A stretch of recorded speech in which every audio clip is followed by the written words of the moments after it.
Il faut savoir quand même que la direction des routes au département a 6600 km de routes à entretenir chaque année avec donc un programme d'entretien.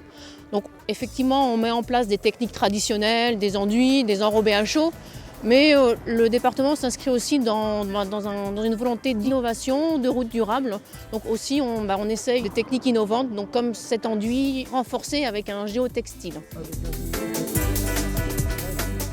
Aujourd'hui, on travaille sur le secteur de l'agence de Forges-les-Eaux, donc commune de Saint-Saëns. Il s'agit de la route départementale 98. Ça répond à la problématique des chaussées qui sont aujourd'hui fissurées. Ça donne une meilleure imperméabilité du support et ça donne un renforcement du revêtement. Donc le revêtement sera plus durable et la chaussée aura de meilleures caractéristiques pour les usagers. Économie d'une part de matériaux, parce que donc, dans le cas d'un enduit, on met 2 couches de gravillon, donc au maximum 1 cm, 1 cm et demi, alors que si on avait mis en œuvre des enrobés classiques, on aurait mis 6 cm d'enrobés. Les cailloux se sertissent dans l'épaisseur du géotextile. On va utiliser un produit industriel qu'on va dérouler au sol, qu'on va venir donc piéger entre 2 couches de liant pour constituer un complexe anti-remontée de fissures.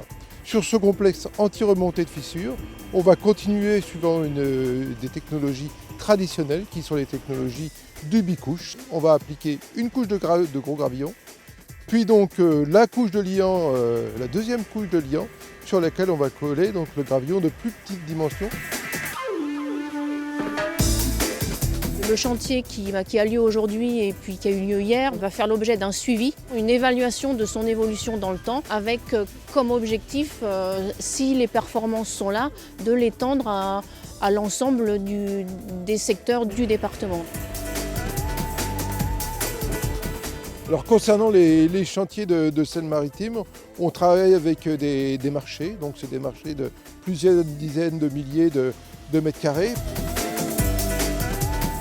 C'est une chaussée qui avait un trafic relativement important, donc on est à proximité d'une zone industrielle et donc qui se prêtait vraiment bien à cette expérimentation.